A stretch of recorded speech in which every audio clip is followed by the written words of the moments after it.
Now I'm delighted to introduce our speaker, Gerard Milburn. Gerard is a pioneer in quantum technologies with contributions spanning quantum computing, quantum optics, quantum measurement and control, and quantum machine learning. He's a fellow of the Australian Academy of Science and fellow of the Royal Society, and also the American Physical Society. He has published over 290 peer-reviewed papers with more than 26,000 citations, as well as co-authored several scientific monographs and books on quantum optics and photonics.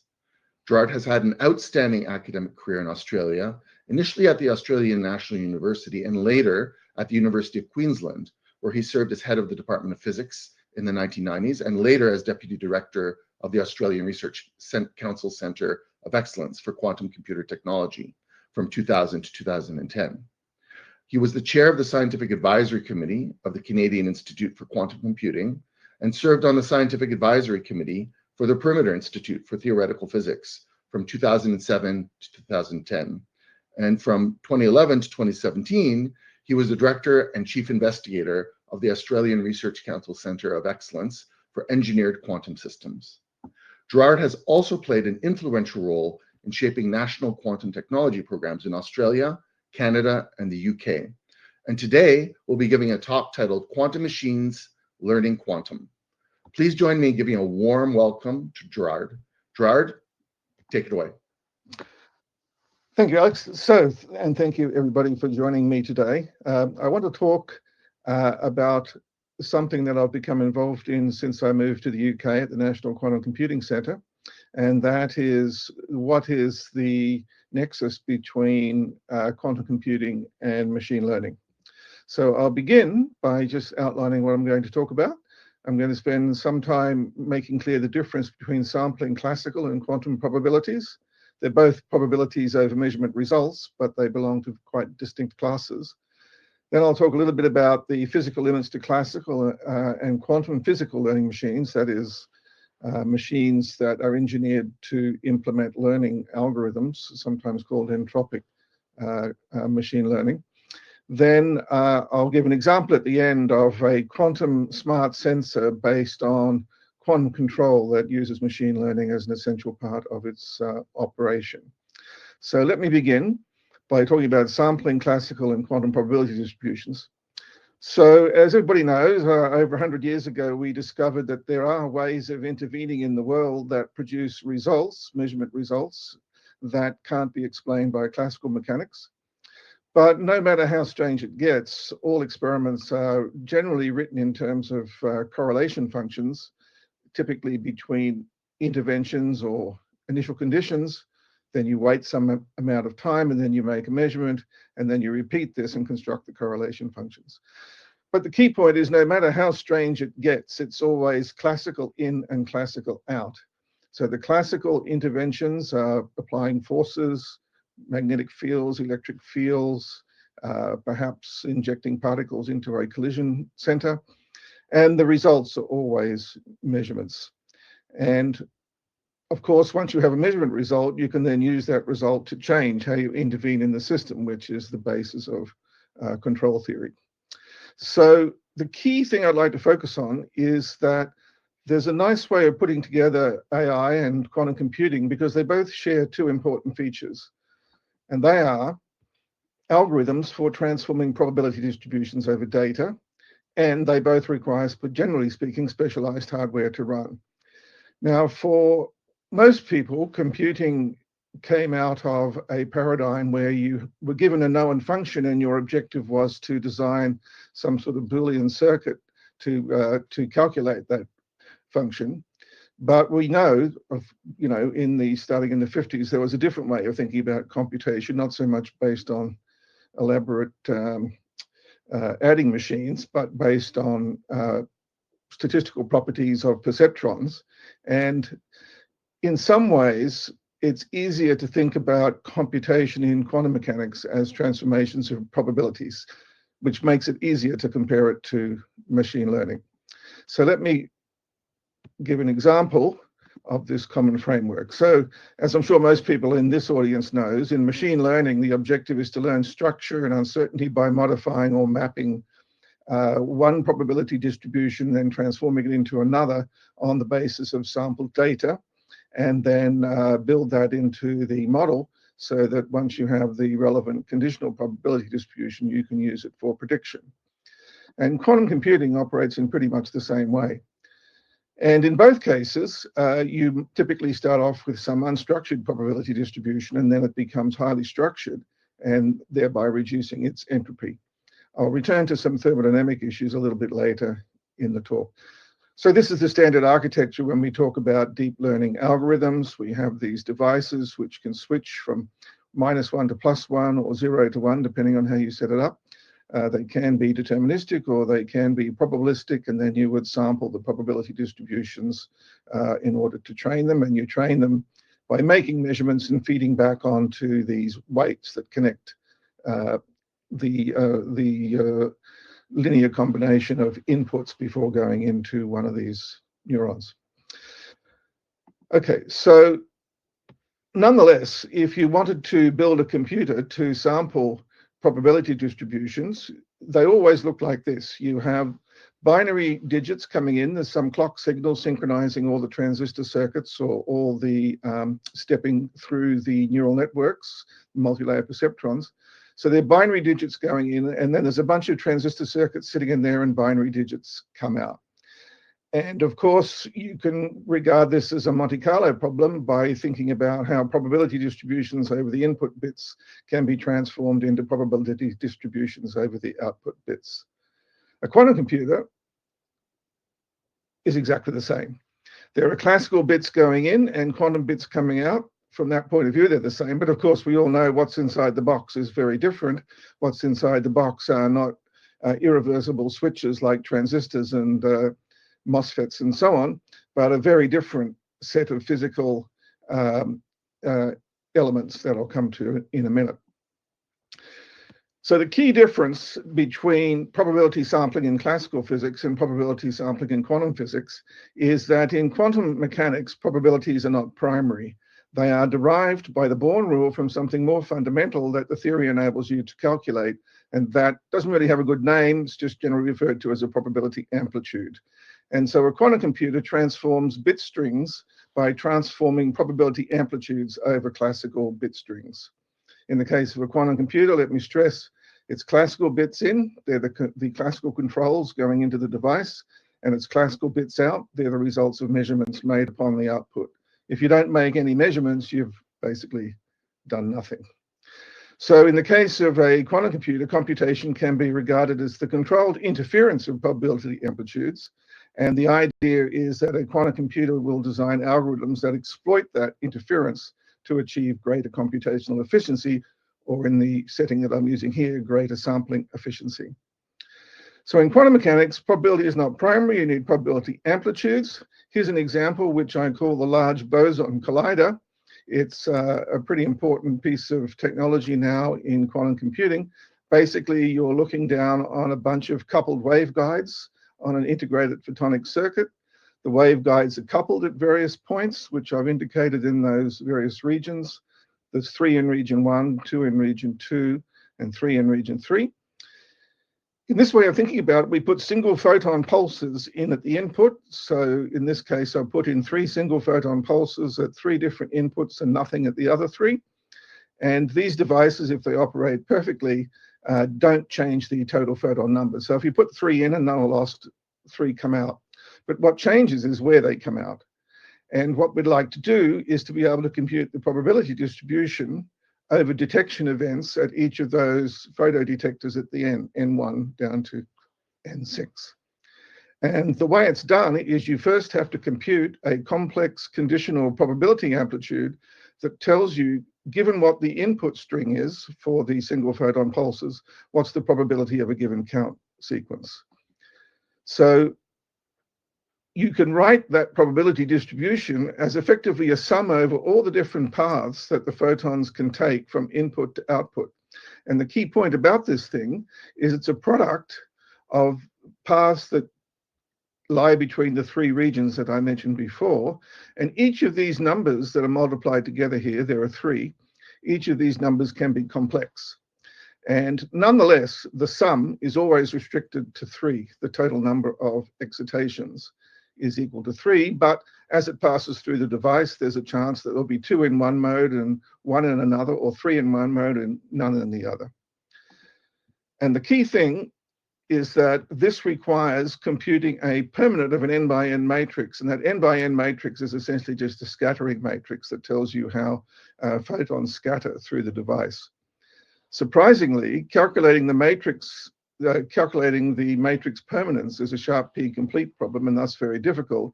And we already see here the hint that this kind of scattering problem is very different from what you might expect from a classical scattering problem. In fact, what's happening, let me just go back.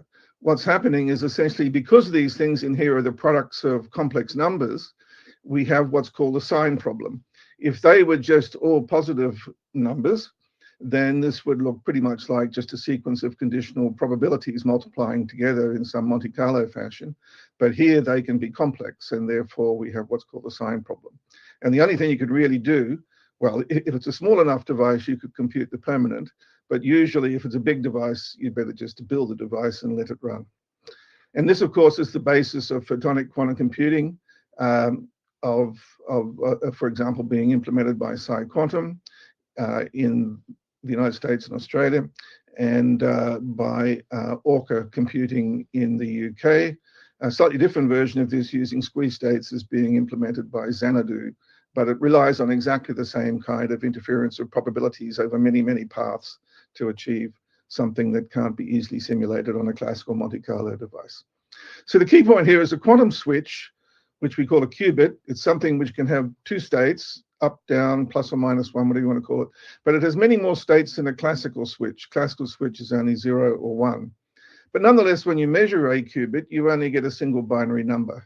It's either up or down, 0 or 1, plus or minus 1. But what changes is the way those probability distributions can be transformed. And you have vastly greater level of control over the probability distributions on a quantum switch as you do when compared to just a classical switch, which is essentially just a coin toss. So a quantum computer essentially has a vastly greater number of internal states and a vastly greater number of levers that you can choose to change the paths by which probability amplitudes scatter through the device. And that, of course, is how you program a quantum computer. You reconfigure various pathways through the device in order to implement different probability sampling. And we believe that there is therefore a new class of algorithms that can run more efficiently on quantum hardware than could be run on classical hardware. Okay, so here's an example for 2 quantum bits. If you have 2 classical bits, obviously you need 3 numbers to describe the probabilities for 4 outcomes. There's only 3 because they all have to add up to 1. But in the quantum case, you need 6 real numbers to describe what's going on. And it's extremely difficult to visualize geometrically how you're moving around inside the state space of those 6 real numbers in changing probability distributions over 2 quantum bits. It's very simple in the classical case. It's just this tetrahedral structure, but in the quantum case it's more complicated. But the key point to bear in mind is there's just more levers in the quantum case and quite different ways of producing sampling probability distributions to what you get in a classical device run with classical switches, like a standard classical computer doing Monte Carlo sampling. So the lesson here is that a quantum computer is a way of transforming a very different class of probability distributions over binary digits with many more levers for controlling that sampling than you would have in a classical computer. Okay, so let me now say a little bit about how one builds a quantum computer to do this sampling. There are many ways to get at this, but for some reason we've all landed on what's called a quantum circuit, which is essentially a classical, it's a kind of analog of classical Boolean circuit design. I presume people were very familiar with the design abstraction of Boolean circuits, and it was easy enough to adapt that to the quantum case, but it's by no means unique. But the way you have to do it is if you want to think of the computer is made up of a sequence of discrete elements in various combinations, and you really want to simulate something like the Schrödinger equation, then you need to turn it into a scattering problem, and that's done by trotterizing some Hamiltonian so that it becomes the product of unitaries over discrete elements. In the optical case, it's that right from the get-go. But in most quantum computers, like superconducting devices, you have a bunch of discrete elements which are turned on and off, or at least controlled in some way by external pulses. And it's those external pulses which are essentially manipulating the device as if there were control collisions between individual qubits in the machine. So that's a design abstraction that we've settled on. It's by no means unique, as I say, but it does enable you to write down nice circuits. Here's one where we write in, as I said, it's always classical in. So here we initialize 2 qubits in some fiducial state, usually called 0. We then pass them through gates, which implement unitary interactions. There's a control NOT gate there, which is like a control collision between 2 qubits. And then we measure the distribution over binary digits at the output. The particular example I'm showing here will lead to a violation of the Bell inequalities, which means that there are correlation functions that this experiment will produce that lie outside the class of correlation functions that you could have ever achieved using classical Monte Carlo sampling.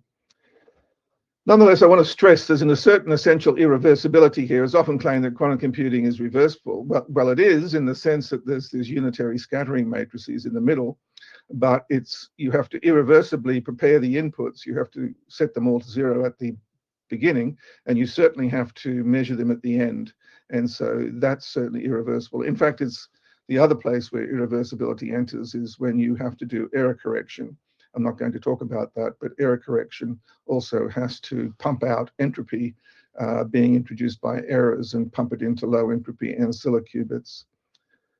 Okay, so we see here that this sign problem that we saw in, say, what I was calling the Large Boson Collider, which led to probability distributions which are vastly more complex than you could have got from classical scattering. The sign problem is not a feature, it's a bug. The sign problem is how a quantum computer actually works. And a quantum computer can therefore generate a very different class of probability distributions over binary strings to what you can get with a conventional computer. So what? Well, of course, we're all looking for some unique, well, not necessarily unique, but some algorithm which is important that can be run more efficiently on a quantum computer than on a conventional computer. And of course, we all know there's Shor's algorithm, but of course, there are many others under development as well with commercial applications. So now I want to turn to a quick discussion of the thermodynamics of quantum and classical physical learning machines to highlight another key difference between quantum and classical computing. And that resolves around how you would build a physical learning machine from sometimes called a physical neural network by taking what is essentially a computational and algorithmic description and turning it into an actual physical switch. So here we have a bunch of signals coming in, they're amplified or de-amplified and summed, and then they go into an irreversible device, which is a nonlinear switch. And there's some, in this case, just a single binary output from this device, which could be then compared to a label for the data going in. And then depending on whether they're the same or different, you can feed back onto the weights. So in this way of thinking about it, learning basically in this physical setting is a stochastic control protocol on a very large dimensional space of weights. So the classical physical perceptron is a dissipative switch, and it's subject to thermal noise. It has to be dissipative, otherwise you won't be sure if it's switched or not. It can't sort of bounce around every time you change a weight setting. And you quickly discover that if there's too much noise, the learning rate goes to 0. If there's too little noise, the learning rate goes to 0, and there's some optimal level of noise. A quantum version of that is exactly the same. It is dissipative as well, but it's subject to quantum noise. And what do I mean by quantum noise? I mean noise which is like quantum tunneling, spontaneous emission, and that always requires entanglement. This is sometimes called dissipative quantum tunneling. But the same story holds. Too much noise, bad. Too little noise, bad. In the quantum case, in the classical case, rather, all the noise is generated thermally. So if you were to cool the device to lower the noise, it would eventually cease working completely. It wouldn't switch at all. But in the quantum case, because of quantum tunneling at low temperatures, it continues to work just fine. So here's a simple example to see how the thermodynamics of these devices works. I'm going to imagine that I'm going to treat the world as some sort of oracle, and the agent, the learning agent in this case, is going to send a sequence, a time series of binary encoded pulses towards the world as some sort of current or voltage, which is clearly doing work on the world. And the world then responds by doing work on some sensor in the agent. It sends back some different signal. And the example I'm doing, I can't remember what example, but I think, yes, I'm doing a NOT example, where in this case, the world is just an oracle doing a NOT gate on the actuator signals coming back to the sensors.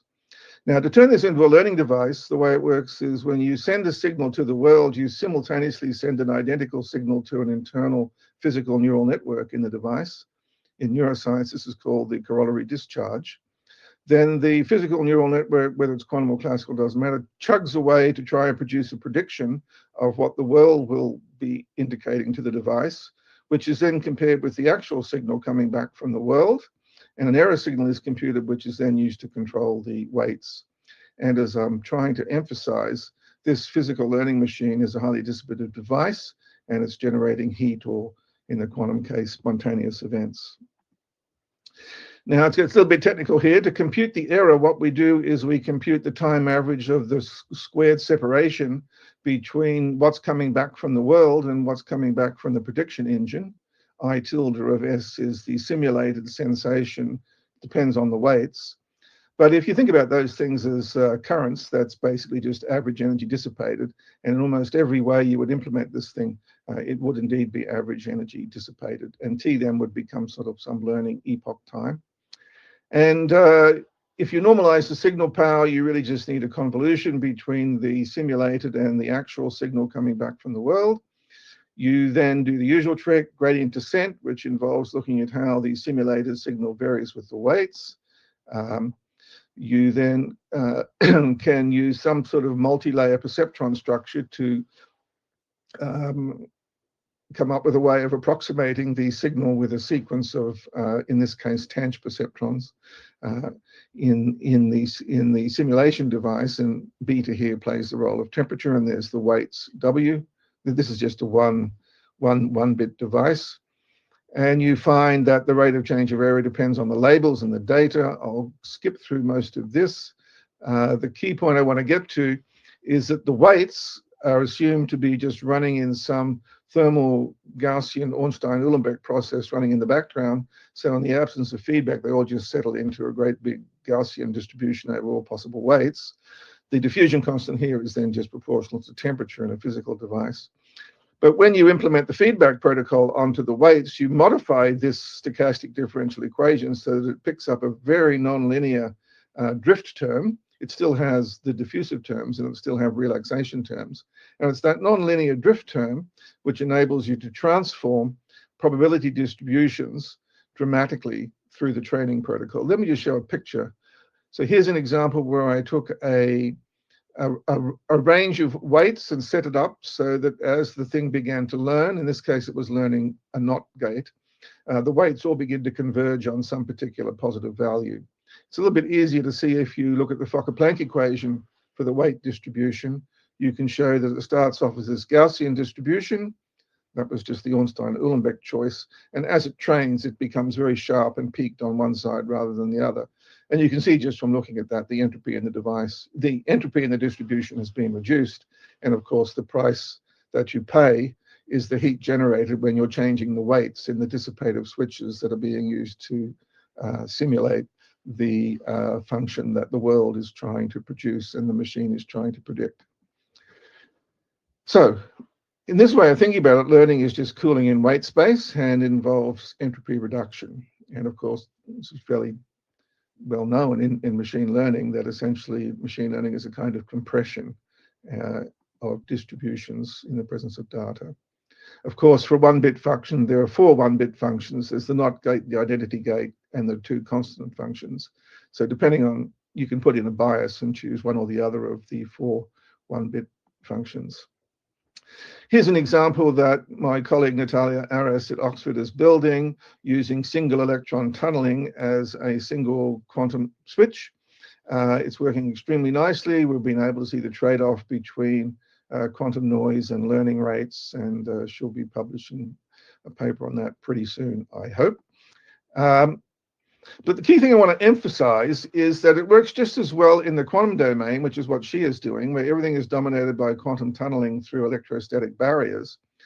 The energy dissipated in the quantum case is always proportional to kT, and it's always proportional to the average change in error per epoch. But in the quantum case, the energy dissipated is h bar gamma, where gamma is some dissipative tunneling rate, also proportional to the average change in error per epoch. So these relationships connect an information theoretical quantity on the right-hand side, which is average error per epoch, to a physical thermodynamical quantity on the left-hand side, which is average energy dissipated per epoch. So these should be seen as versions of Landauer's erasure principle, which has been around for 40 years or 30, 40 years or so. But the nice thing about it is that in the quantum case, in principle, the ratio of these two things could be quite, could be quite different. In the quantum case, h bar gamma could be much smaller than kBt. And so in principle, there could be a significant thermodynamic advantage in building a machine based on quantum dissipative tunneling rather than thermally activated switching. Of course, we're nowhere near any of these sort of limits in any practical device today. Okay, so let me finish off now with a quick discussion on physical learning machines. Here's a slightly more elaborated version of that simple NOT gate learning machine I mentioned before. We imagine we have the quantum world outside here, which of course we're trying to understand or control. There's some primary actuator record, which is doing work on the quantum world, and the quantum world is responding and pushing around the primary sensor record. And simultaneously, the primary actuator record is sending a copy to an emulation engine, which is then trying to produce a prediction. And so it's the same idea. It's just trying to keep track of exactly where all the physical irreversibility is happening in this device.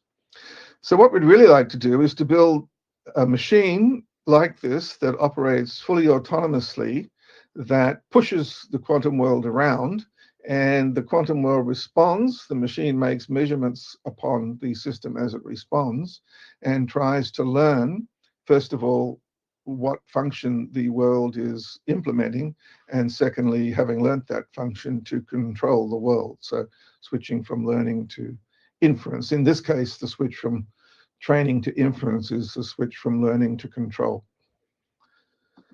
So here's the idea. We want to build quantum actuators and sensors with a learning machine in the loop in order to get better control over quantum systems than we could get in a standard university laboratory, say. So that's the subject of the final part of my talk. So here's a sort of schematic picture. Over here on the right, we have the quantum world. And over here on the left, we have a classical machine learning algorithm, which is sending out time series binary digits and receiving back time series binary digits. But in between the classical machine learning and the world is a QC, which either could be a quantum computer or a quantum controller. Basically, it's the same thing. So the example I'm going to concentrate on will be using single photons. So here we could imagine, for example, the quantum controller, depending on what the classical machine learning device is telling it to do, is sending out a sequence of single photon pulses or entangled single photon pulses, if this is an optical quantum computer. It's then getting back very complicated transformations of those single photon pulses, which the quantum computer can process, and then you measure and send those binary digits up to the classical machine learning device. So you're essentially sampling via a quantum controller a very complex distribution over binary digits that have been implemented by scattering off the quantum object in the world. Okay, here's one way in which you could think about it. Suppose you had some light harvesting molecule and you wanted to interrogate it and learn as much as possible about how it manages to convert photons excuse me, into electrical energy. You could put a single one inside a cavity. You could send single photon pulses into the cavity. You could then shape them and send them to in this case, one of the examples we're looking at is a temporal convolutional network. And by using the temporal convolutional network, which enables you to construct a causal time series description of how the single photon pulses coming out of this thing are transformed by the molecule inside the cavity. That's a little bit too complicated to go through here, so I come up with a very simple version to illustrate the principle. I'm going to imagine we have something called a Fock state lattice. People are building these things now. It's a kind of stationary version of the photon scattering device I had before. We have these three cavities. They could be photonic crystal cavities, for example, in a near-field device. We have an ability to excite 1, 2, 3, or 4 photons inside each cavity. And then there's some evanescent coupling, which is a hopping model, which enables photons to move from one cavity to the other. And here I've written it in a kind of linear chain. You could have written in a circular, in a sort of closed loop as well, but let me just concentrate on the linear chain. So the first step is to be able to excite single photons in the cavities, and the next step is to be able to measure. Now, of course, in conventional optics, we'd be quite accustomed to putting laser pulses inside these cavities, but they will always be coherent pulses, and you can't produce any entanglement with coherent pulses in coupled cavities. It's completely classical. But if you can excite the cavity modes into Fock states, you have a vastly greater range of behavior that can occur because you can get entanglement between different basis states in the total Fock space of the system. Nonetheless, the total photon number is conserved if the device is non-dissipative. But how do you measure it?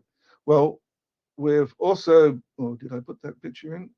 Yes, we also know how to put so-called non-absorbing photon detectors into these cavities. If this was a superconducting device, they would be transmon qubits. Then these cavities would be realized as coplanar resonators. So we can count photons in each of these cavities without absorbing it, and we get some classical photon current coming out. So we have here all the elements we need. We have the ability to prepare initial quantum states, there's some unitary evolution, and we have the ability to read out the photon occupation number in each cavity. So here's what we do.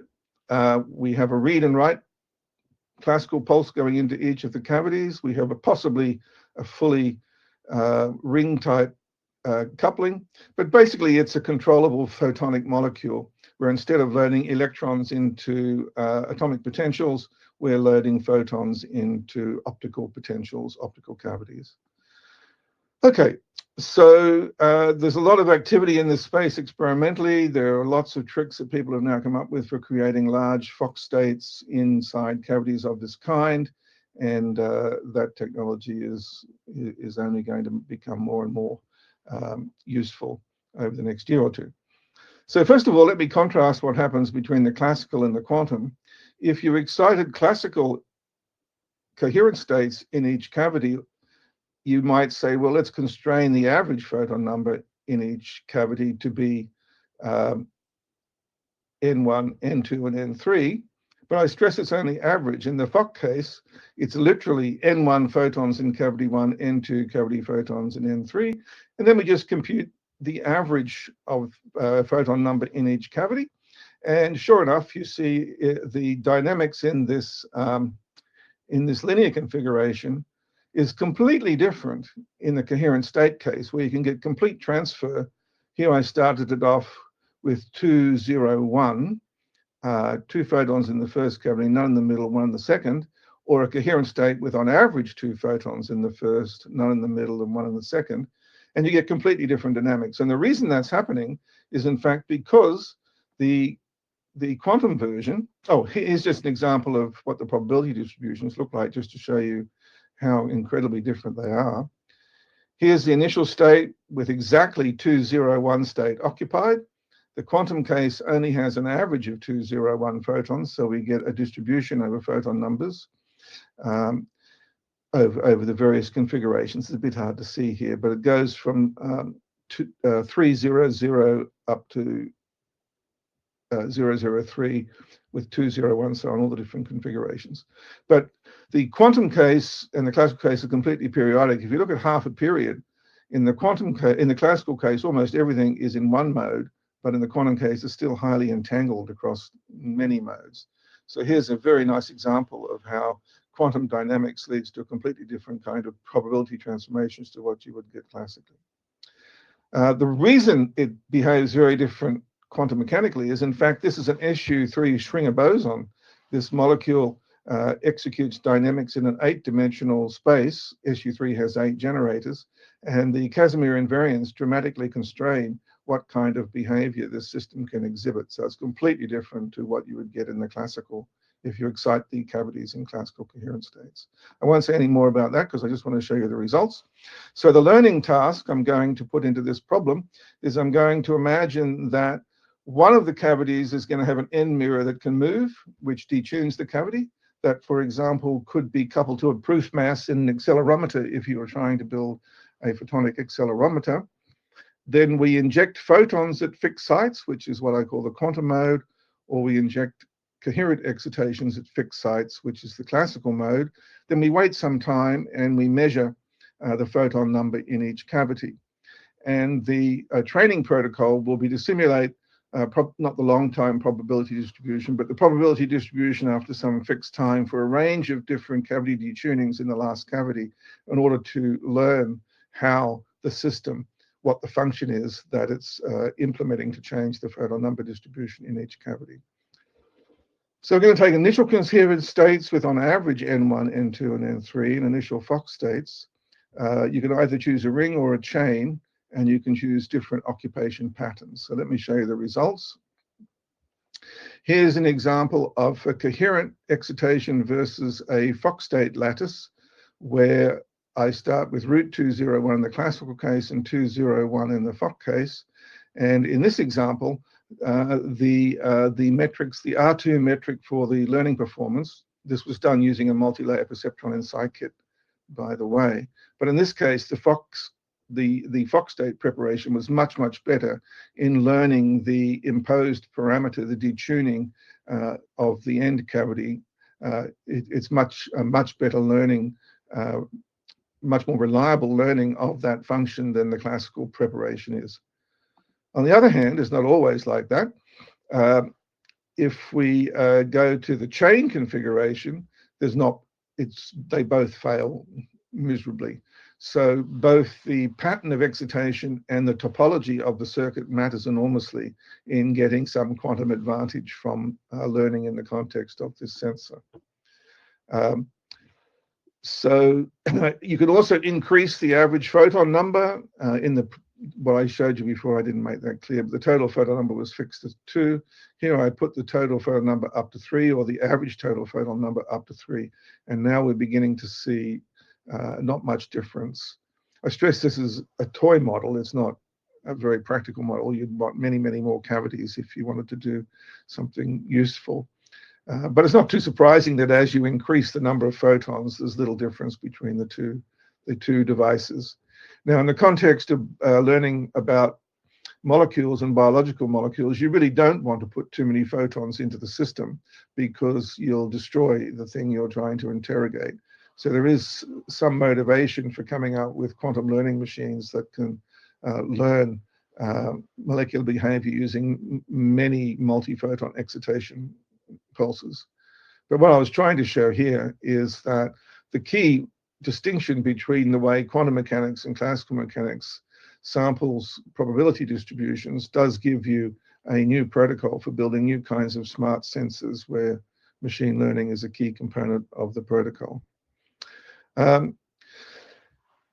I should say a little bit about how we describe the measurement. I think I'll skip over this. We've developed this over the last 20 years or so in quantum optics. We need to be able to describe measurements that can occur at fixed points in time or distributed in time.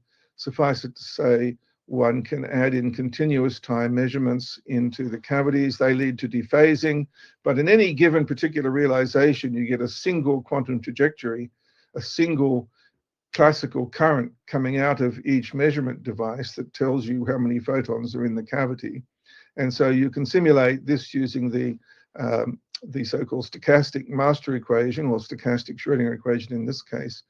And you see very nice oscillations, whereas if you did ensemble averaging, you'd just see dephasing. But because you have a single realization, we have a continuous current coming out of the device. And so it would be very nice now, and this is what I'll go on to do next, to use that continuous time trajectory for the measurement to do update parameter estimates and Bayesian filtering and adaptive measurements using a machine learning protocol running in the background. Okay, so let me come to the end then. I promised to say a little bit about what the connection is to space-time, so let me quickly say something about that. I'm going to imagine that we have some sort of robot which is constrained to move on the circumference of a circle, and the robot can send out pulses of light, which are then perfectly reflected from the circumference, and they rattle around and eventually come back. So the robot has some angle that it sends out pulses, and it then comes back.